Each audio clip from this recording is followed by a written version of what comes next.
Hello बच्चों, तो स्वागत है आप सभी का आपके अपने YouTube चैनल गणेशाय वर्ल्ड पर, जहां आप पढ़ते हैं 11 12 physics chemistry absolutely for free और आपके सारे डाउट होते हैं क्रिस्टल क्लियर। तो चलिए आज का टॉपिक हम शुरू करते हैं। आज का हमारा टॉपिक क्या होने वाला है? आज का हमारा टॉपिक होने वाला है एक समान विद्युत क्षेत्र में रखे विद्युत द्विध्रुव पर बल आघूर्ण। तो सबसे पहले हम एक शॉर्ट डिटेल में समझ लेते हैं कि बल आघूर्ण क्या होता है। बल आघूर्ण क्या होता है? आपने कक्षा 11वीं में जरूर पढ़ा होगा कि बल आघूर्ण क्या होता है। बल आघूर्ण होता है जब दो बल विपरीत दिशा में हों और उनका लाइन ऑफ एक्शन मतलब क्रिया रेखा कैसी हो? विपरीत हो या क्रिया रेखा समान ना हो। देखो यदि क्रिया रेखा समान होगी तो क्या हो जाएगा? मान के चलो इस पेन पे मैंने इस साइड से लगाया 5 न्यूटन का बल और इस साइड से भी लगाया 5 न्यूटन का बल और इनकी लाइन ऑफ एक्शन मतलब क्रिया रेखा कैसी है? समान। तो यह बल क्या करेंगे? यह बल एक दूसरे को क्या कर देंगे? यह बल एक दूसरे को समाप्त कर देंगे। ये देखो, ये बल एक दूसरे को क्या कर रहे हैं? समाप्त। और इस पर कोई भी बल कार्य नहीं करेगा। लेकिन यदि यह क्रिया रेखा समान ना होकर अलग हो जाए तो यह क्या बना लेंगे? यह कपलिंग फोर्स बना लेंगे। यह दो बल बन जाएंगे। क्या बन जाएंगे? दो बल बन जाएंगे और यह बल युग्म को ही हम क्या बोलते हैं? बल आघूर्ण। इस बल युग्म को भी देखो, एक बल यहां से लग रहा, एक यहां से लग रहा, तो ये घूम गया ना? ये घूम गया कि नहीं घूम गया? तो हम ये जो बल युग्म है इसे ही हम प्रत्यायनन बल युग्म का आघूर्ण कहते हैं। क्लियर है? तो चलिए सबसे पहले हम इस टॉपिक को अपने शुरू करते हैं और देखें कि माना हमने कि ए और बी, ए भी एक क्या है? ए भी एक विद्युत द्विध्रुव है जो कि प्लस क्यू और माइनस क्यू आवेशों से मिलकर बना है। ए भी क्या है? ए भी एक विद्युत द्विध्रुव है। यह प्लस क्यू और माइनस क्यू आवेशों से मिलकर बना है और इन प्लस क्यू और माइनस क्यू आवेशों के बीच की दूरी कितनी है? 2a। तो ये हमारा क्या बन गया? विद्युत द्विध्रुव। क्या बन गया? विद्युत द्विध्रुव। अब यह जो विद्युत द्विध्रुव है यह एक समान विद्युत क्षेत्र ई से कितने कोण पर रखा हुआ है भैया? ये थीटा कोण पर रखा है। ये जो विद्युत द्विध्रुव है यह एक समान विद्युत क्षेत्र से किस एंगल पर रखा है? थीटा कोण पर रखा हुआ है। आप जानते हो कि विद्युत क्षेत्र रेखा धनात्मक से चालू होती है और ऋणात्मक पर समाप्त होती है। मतलब विद्युत बल रेखाओं में यहाँ कहीं धनात्मक है और यहाँ ऋणात्मक है। अब यदि देखो तो ये प्लस क्यू आवेश है, इस प्लस क्यू आवेश को ये माइनस क्यू आवेश अपने साइड खींचेगा और यहाँ एक बल का निर्माण होगा। ठीक इसी प्रकार ये जो माइनस क्यू आवेश है, ये जो माइनस क्यू आवेश है इसको ये प्लस क्यू भी अपनी तरफ खींचेगा और यहाँ भी एक बल का निर्माण होगा। तो हम देख रहे हैं कि यहाँ एक बल युग्म का निर्माण हो गया और यहाँ इनकी जो लाइन ऑफ एक्शन है, क्रिया रेखा है, ये भी विपरीत है। यदि ऐसा और ऐसा बल लगता तो दोनों कैंसिल कर देते, लेकिन यहाँ जो क्रिया रेखा है वह कैसी है? वह एक समान नहीं है, एक समान नहीं है और दो बल एक दूसरे से विपरीत दिशा में बल लगा रहे हैं। ठीक है, चलो इस बल का मान क्या होगा? हमें पता है, हमने एक सूत्र पढ़ा है, हमने एक सूत्र पढ़ के रखा है। E इज इक्वल टू क्या होता है? E इज इक्वल टू होता है F अपॉन Q। ये हमने पढ़ा है। तो यहां जो बल लगेगा वो क्या हो जाएगा? Q इंटू में E। और यहां ये प्लस के कारण लगा तो ये धनात्मक होगा और यहां जो बल लगेगा वो हो जाएगा माइनस क्यू इंटू में ई। हो जाएगा? नहीं हो जाएगा?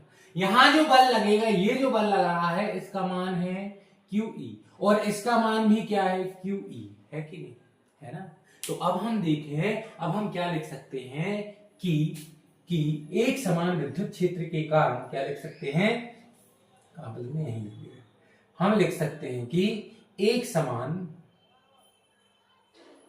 समान विद्युत क्षेत्र, एक समान विद्युत क्षेत्र के कारण, एक समान विद्युत क्षेत्र के कारण प्लस क्यू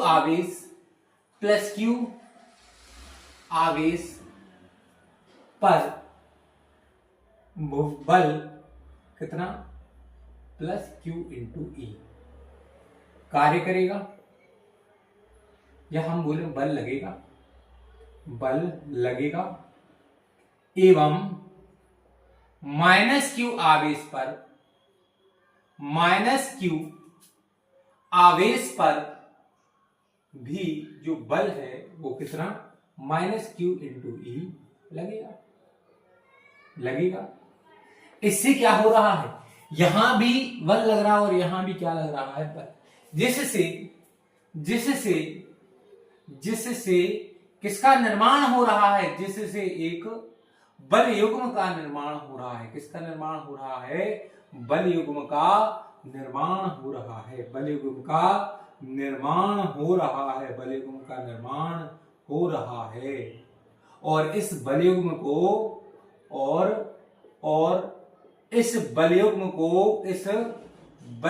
को आपने 11th में बहुत पढ़ा था। यही लिख दें क्या, इस बल युग्म को आपने 11th में बहुत पढ़ा था।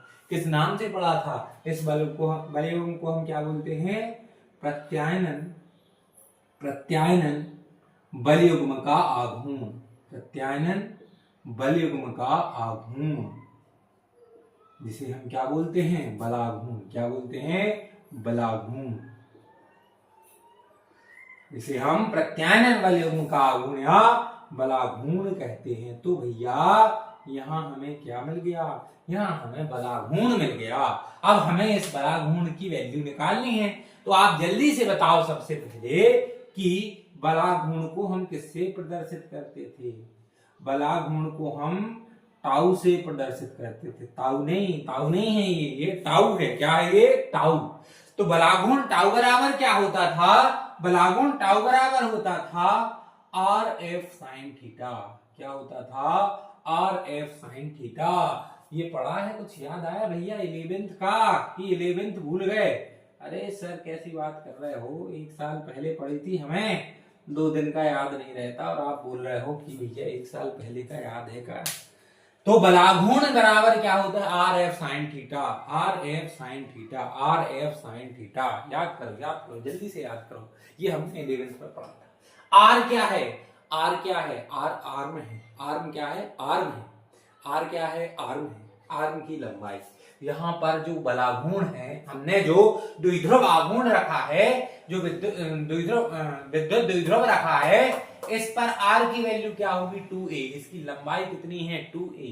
तो क्या ये आर है, इसकी जगह पर लंबाई आएगी कितनी, 2a। बलाघूर्ण टाउ इज इक्वल टू क्या आ जाएगा, बलाघूर्ण टाउ इज इक्वल टू आ जाएगा, जो आर है, जो ये लंबाई है, ये कितनी है, 2a। कितनी है, 2a। और f का मान तो हमने देखा, f कोई भी ले लो, चाहे minus Q plus Q, minus लगाने की आवश्यकता यहाँ है नहीं, तो हम डायरेक्ट लगा देंगे 2a इंटू में QE।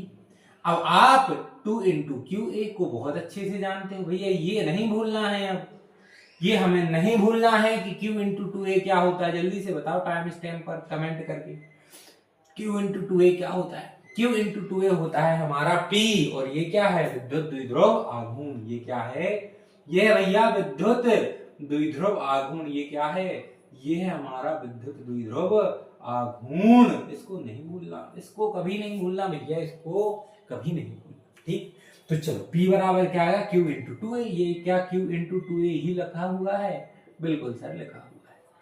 तो तो टाउ इज इक्वल टू क्या आ जाएगा, टाउ इज इक्वल टू आ जाएगा PE sine theta. Tau is equal to क्या आ जाएगा, PE साइन थीटा। और यही क्या है भैया, यही है हमारा बलाघूर्ण। जब हम विद्युत क्षेत्र में, एक समान विद्युत क्षेत्र में, किसमें, एक समान विद्युत क्षेत्र में, मान के चलो हमने क्या रखा है, एक विद्युत द्विध्रुव रखा है, जिसकी दोनों ए भी रखा है, और जो कि प्लस क्यू और माइनस क्यू आवेशों से मिलकर बना है, और इन दोनों आवेशों के बीच की दूरी कितनी है, 2a है। अब यह कितने एंगल पर रखा हुआ है, तो यह एक समान विद्युत क्षेत्र से थीटा कोण बनाते हुए रखा हुआ है। अब प्लस क्यू आवेश, ये माइनस क्यू इस प्लस क्यू को खींचेगा, तो प्लस क्यू आवेश पर एक बल लगेगा, इस बल की दिशा ये होगी। इस बल का मान E is equal to F upon Q से क्या आएगा, Q इंटू में E। माइनस क्यू आवेश जो है, माइनस क्यू आवेश को ये प्लस क्यू आवेश अपने पास खींचेगा, तो इस पर भी एक बल लगेगा, जिसकी दिशा क्या होगी, ये होगी। और यहां मान माइनस क्यू इंटू में E आएगा, दोनों तरफ बल लगेगा। अब इन बल की जो क्रिया रेखा है वो कैसी है, वो एक समान नहीं है, और बल की दिशा कैसी है, विपरीत है, जिसके कारण एक बल युग्म का निर्माण हो जाएगा, जिसे हम प्रत्यानयन बल युग्म का आघूर्ण कहते हैं। इसी को हम बलाघूर्ण के नाम से जानते हैं। और बलाघूर्ण का formula tau is equal to क्या होता है, टाउ इज इक्वल टू होता है आर एफ साइन थीटा। में आपने इसको पढ़ के रखा होगा। और यदि आप चाहते हो कि सर ये हमें आर एफ साइन थीटा कहाँ से आता है, तो हम उसकी भी एक शानदार सी वीडियो आपके लिए बलाघूर्ण की बना देंगे 11th के टॉपिक की, ठीक है। तो बलाघूर्ण tau is equal to R F sine theta. अब आर क्या है, आप आर्म है, आर्म की लंबाई है ना, भुजा की लंबाई। तो यहाँ ये भुजा कौन सी है, ए बी भुजा है, जिसकी लंबाई हमने कितनी ली है 2a है। और एफ की वैल्यू क्या है, बल, बल कितना आया QE, तो QE इंटू साइन थीटा। अब Q इंटू 2a क्या होता है P, तो टॉर्क क्या आ जाएगा हमारा, टॉर्क आ जाएगा PE साइन थीटा। क्या यहाँ तक किसी को कोई समस्या है? यदि नहीं है तो फटाफट इसको स्क्रीनशॉट ले लो, बाद में इसको लिख लेना, ठीक। चलो अब हम इसको रफ करते हैं। तो यदि हम इसको रफ करें तो इसके आगे थोड़ा सा और जाते हैं और समझते हैं। क्या समझते हैं, बताते हैं क्या समझते हैं। 2 मिनट का इंतजार, 2 मिनट भी नहीं, कुछ सेकंड का इंतजार। चल, तो बलाघूर्ण टाउ इज इक्वल टू क्या आया, बलाघूर्ण टाउ इज इक्वल टू आ गया सर PE साइन थीटा। क्या आ गया, PE साइन थीटा। यदि हम इसका सदिश रूप लिखें तो हमें पता है जब भी दो सदिशों के बीच में क्या आ जाए, साइन थीटा, क्या आ जाए, साइन थीटा, तो वो होता है क्रॉस प्रोडक्ट। क्या होता है, क्रॉस प्रोडक्ट। इसे हम सदिशों का सदिश गुणनफल भी कहते हैं, पढ़ा होगा। जब दो सदिश राशियों के बीच में साइन थीटा आ जाए तो यहाँ क्या लगता है, सदिशों का सदिश गुणनफल। और यदि यहाँ कॉस थीटा होता तो यहाँ डॉट प्रोडक्ट लगता, मतलब दो सदिशों का अदिश गुणनफल। यहाँ है सदिशों का सदिश गुणनफल, तो ये क्या हो गया, ये हो गया भैया इसका सदिश रूप। ये क्या हो गया, ये हो गया इसका सदिश रूप हो गया भैया। क्या हो गया, ये सदिश रूप, सदिश रूप, ये हो गया सदिश रूप। अब हम कुछ केस की स्टडीज करेंगे, है ना। ये इसका सदिश रूप हो गया। अब हम क्या करते हैं भैया, अब हम करते हैं केस स्टडीज। 3 केस पढ़ेंगे जो बहुत इंपॉर्टेंट हैं। शायद लास्ट ईयर MP बोर्ड के एग्जाम में 12th में 4 नंबर की एक केस स्टडी यहां से पूछी गई थी। तो केस फर्स्ट, यदि हम केस फर्स्ट देखें, केस फर्स्ट में क्या होगा, एक समान विद्युत क्षेत्र, एक समान विद्युत क्षेत्र, एक समान विद्युत क्षेत्र, एक समान विद्युत क्षेत्र। एक समान विद्युत क्षेत्र में एक विद्युत द्विध्रुव है जो कि कितने एंगल पर रखा है, यहाँ प्लस है, यहाँ माइनस है। तो ये कितने एंगल पर रखा है, ये एक समान विद्युत क्षेत्र से 180 डिग्री पर रखा है। थीटा बराबर कितना है भैया, थीटा बराबर है 180, ठीक है। चलिए कोई दिक्कत नहीं सर। अब दूसरे केस पे चलें, केस नंबर 2 पे चलते हैं। यदि हम केस नंबर 2 देखें तो यह हो गया अपना एक समान विद्युत क्षेत्र। अब एक समान विद्युत क्षेत्र में जो मेरा विद्युत द्विध्रुव है, अब ये कितने एंगल पर रखा है, दूसरे में थीटा बराबर 90, दूसरे में थीटा बराबर कितना है, दूसरे में थीटा बराबर 90। अब हम तीसरे केस पे चलते हैं। अब हम किस पे चलते हैं, तीसरे केस पे चलते हैं। अब हम तीसरे केस पर चलते हैं। यहाँ है धनात्मक, इस दिशा में धनात्मक, इस दिशा में ऋणात्मक। यहाँ हमने धनात्मक ले लिया, यहाँ हमने ऋणात्मक ले लिया। तो यहाँ थीटा बराबर कितना है 0, थीटा बराबर कितना है 0। चलो अब ध्यान से देखो, 3 केस है। पहला केस है जब जो विद्युत द्विध्रुव है वो एक समान विद्युत क्षेत्र से 180 डिग्री पर रखा हुआ है, ठीक है। दूसरा केस है कि जो विद्युत द्विध्रुव है वो एक समान विद्युत क्षेत्र से 90 डिग्री पर रखा है, समकोण बनाते हुए रखा है। और तीसरा केस है जो केस नंबर 3 है, इसमें हम देख पा रहे हैं कि क्या देख रहे हैं भैया, इसमें हम देख रहे हैं कि ये जो विद्युत द्विध्रुव है ये एक समान विद्युत क्षेत्र में 0 डिग्री पर रखा हुआ है। अब मुझे जल्दी से बताओ, आपने एक चीज पढ़ी थी, आपने क्या पढ़ा, आपने साम्य अवस्था पढ़ा होगा 11th में। तो साम्य अवस्था में कोई चीज कब होती है, पहली चीज जब उस पर कोई बल कार्य न करे, कोई भी बल कार्य ना करे, तो वो साम्य अवस्था में होती। और दूसरी चीज उस पर कोई बलाघूर्ण कार्य ना करे। किसी भी वस्तु पर जब ना तो कोई बल कार्य कर रहा हो और ना ही कोई बलाघूर्ण कार्य कर रहा हो तो उसे हम साम्य अवस्था में बोलते हैं। जैसे ये अभी पेन रखा, ये पेन रखा, हिलाना डुल्ला कुछ नहीं कर रहा, ऐसा रखा ना, इस पर कोई बल नहीं लग रहा, तो ये साम्यावस्था में है। कैसा है? साम्यावस्था में। अब यदि मैं इस पर बल लगाने लगूं तो इस पर बल लगेगा, ये साम्यावस्था में नहीं होगा। अब जैसे आपका पंखा है, आपका पंखा जो है वो घर के ऊपर, देखो पंखा लगा हुआ है घर के ऊपर नहीं, छत पर। यदि पंखा लगा हुआ है तो नीचे गुरुत्वाकर्षण बल के ज्वाला जो बल लग रहा है वही जो टेंशन फोर्स है, जो तनाव बल है, वो भी कौन लगा रहा है? ऊपर जो पाइप लगा है वो उतना ही टेंशन फोर्स लगा रहा है और नीचे उतना ही ग्रेविटेशन फोर्स लग रहा है। दोनों एक दूसरे को कैंसिल कर रहे हैं, तो कुल फोर्स, कुल बल तो उस पर नहीं लग रहा है, लेकिन वो भैया घूम रहा है, और घूम रहा है तो कौन लग रहा है? बलागुण। तो बलागुण लग रहा है यदि, तो हम उसे क्या नहीं कहेंगे? हम बोलेंगे ये साम्यावस्था में नहीं है। अब भैया जितना बल इस पेन पर ग्रेविटेशन के कारण लग रहा है उतना ही मैं इस पर बल लगा रहा हूं, जिस कारण इस पर कुल बल कितना लग रहा है? कुल बल इस पर 0 लग रहा है और ना किसी प्रकार का आघूर्ण लग रहा है। तो ये कैसा है? ये साम्यावस्था में। साम्यावस्था 11th क्लास में पढ़ी होगी, जिस पर ना तो कोई बल लग रहा हो और ना कोई बल आघूर्ण लग रहा हो, तो वो कैसा कहलाता है? तो उसे हम साम्यावस्था बोलते हैं। अब यहां देखो, इस पर बल लग रहा, इस पर हमने अभी देखा एक बल लग रहा प्लस क्यू ई, और दूसरा बल कौन सा लग रहा? दूसरा बल लग रहा माइनस क्यू ई। तो प्लस क्यू ई और माइनस क्यू ई कितना हो गया? 0। तो इस पर कुल बल कितना लग रहा? 0। भैया यहां भी वही कंडीशन, यहां भी कुल बल कितना लग रहा? यहां भी भैया कुल बल लग रहा है 0। और यहां कितना बल लग रहा भैया? कुल, यहां भी कुल बल कितना लग रहा है? 0। अब बल तो तीनों में 0 लग रहे हैं, यदि बलागुण 0 लगे तो ये साम्यावस्था में होंगे और नहीं तो नहीं होंगे। चलो देखते हैं क्या है स्थिति। तो जल्दी से बताओ बलागुण का फॉर्मूला क्या आया? बलागुण का फॉर्मूला आया पीई साइन थीटा। क्या आया? PE sine theta. यहां पर थीटा कितना है? 180। थीटा कितना है? 180। और साइन 180 की वैल्यू क्या होती है? साइन 180 की वैल्यू होती है 0। तो जो कुल ये है, कुल हमारा बलागुण है, ये क्या हो गया? 0। मतलब कि ये साम्यावस्था में। कैसा है? साम्यावस्था में। कैसा रखा हुआ है? ये साम्यावस्था में रखा है। ठीक है, समझ में आया? अब यदि यहां देखें, यहां निकालो भाई, tau is equal to PE sine theta. Tau is equal to PE sine theta. Theta यहां कितना है? 90 है, और साइन 90 की वैल्यू क्या होती है? 1। तो यहां जो टॉर्क लगेगा वो कैसा लगेगा? यहां जो बलागुण लगेगा वो मैक्सिमम लगेगा। कैसा लगेगा? मैक्सिमम। मतलब यदि जो हमारा द्विध्रुव है, हमारा जो विद्युत द्विध्रुव है, वो यदि 90 डिग्री के कोण पर रखा हुआ है, समकोण बनाते हुए रखा हुआ है, तो उस पर जो बलागुण है वो कैसा लगेगा? अधिकतम लगेगा। इंपॉर्टेंट है, नोट कर लेना भैया, बहुत इंपॉर्टेंट है, अच्छे से समझना, शांति से समझना। अब देखो यहां थीटा कितना है? यहां थीटा है, यहां थीटा कितना है? 0।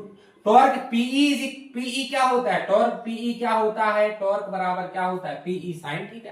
अब यहां थीटा कितना है? यहां थीटा 0 है सर, और साइन 0 की वैल्यू क्या होती है? साइन 0 की वैल्यू 0 होती है, तो टॉर्क भी क्या आ जाएगा? 0। तो ये भी कैसा है? ये भी साम्यावस्था में। ये भी कैसा है? ये भी साम्यावस्था में। भैया जब थीटा 180 डिग्री है तो भी विद्युत द्विध्रुव कैसा है? साम्यावस्था में है। जब थीटा 0 डिग्री है तो भी विद्युत द्विध्रुव साम्यावस्था में है। अब आपने एक चीज और सुनी होगी, स्थायी साम्यावस्था और अस्थायी साम्यावस्था। ये क्या होती है? देखो ये पेन ऐसा रखा, इस पेन पर मैंने थोड़ा सा बल लगाया और जैसे ही वो बल हटाया तो वो अपनी पोजीशन में वापस आ गया। इस पर मैंने जैसे ही बल लगाया और जैसे ही बल हटाया तो वो अपनी पोजीशन में वापस आ गया। तो इसको हम बोलेंगे स्थायी साम्यावस्था। क्या बोलेंगे? स्थायी साम्यावस्था। अब यदि मैंने इस पर ऐसे बल लगाया तो क्या ये अपनी पोजीशन में वापस आया? तो इसको बोलेंगे अस्थायी साम्यावस्था। बहुत अच्छे से समझ। यदि कटोरा लिया हमने, ये कटोरे के अंदर हमने एक गेंद डाल दी, एक गेंद डाल दी। अब यदि उस गेंद पर हम थोड़ा सा बल लगाएंगे तो थोड़े समय के बाद वो गेंद वापस से जहां रखी थी वहीं पहुंच जाएगी। तो सीधी कटोरी में आपने बॉल डाली तो वो कौन सी अवस्था हो गई? स्थायी साम्यावस्था। अब उस कटोरे को उल्टा कर दो, अब उस पर बॉल रख दो। अब यदि उस पर थोड़ा सा भी बल लगाओगे तो कटोरे से बॉल कहां आ जाएगी? नीचे।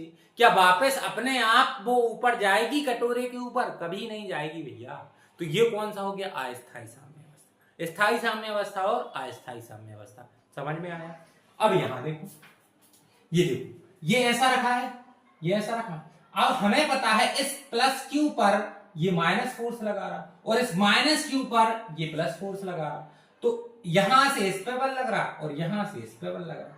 अब यदि मैं इसको थोड़ा सा भी घुमाऊं तो क्या यहां जो प्लस क्यू है उसको ये माइनस क्यू खींच लेगा और यहां जो माइनस है इसको ये प्लस खींच लेगा, ये ऐसा आ जाएगा। ये ऐसा रखा है, ये घूम के ऐसा आ जाएगा, ये वापस इसी कंडीशन में आएगा, कभी नहीं आएगा। ऐसा रखा है, यदि मैंने थोड़ा सा भी बल लगा के इसको घुमाया तो ये प्लस क्यू आगे इसको ये माइनस क्यू खींच लेगा और इस माइनस क्यू को ये प्लस खींच लेगा और ये घूम जाएगा, ये अपनी स्थिति में वापस नहीं आया, उल्टे कटोरी वाली स्थिति। तो जो ये जो साम्यावस्था है, ये कैसी साम्यावस्था है? अस्थायी। ये साम्यावस्था कैसी है? अस्थायी। यहां तो साम्यावस्था है नहीं। अब यहां देखो, ये कहां कैसा रखा? ये रखा है नेगेटिव और ये है पॉजिटिव। यहां क्या है? यहां ऋणावेश है और यहां धनावेश है। अब ये यदि ऐसा रखा है, ये ऋणावेश है, यहां धनावेश है।